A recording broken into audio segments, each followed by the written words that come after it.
Hey guys, we are in the Photos app on my iPad Pro here, and I want to show you some of the edits that you can do. This is a nice video of some ocean water hitting against some rocks. Let's go ahead and do some edits on it. So we'll hit edit on the top right hand corner. And first let's use the crop tool over here on the left hand side on the bottom. And let's get rid of this, get rid of this. And you even have an automatic straightening tool over here. So we can turn it just a little bit if we need to. From there, we can also go to the color option and add some filters.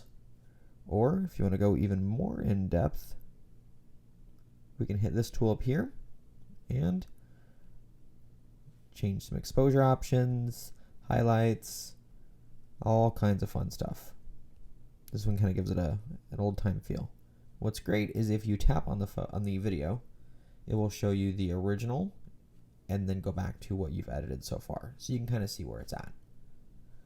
My favorite feature though has to be the cropping. It's nice to be able to go in and change what you've recorded on the video and maybe get rid of something that you didn't mean to have in there.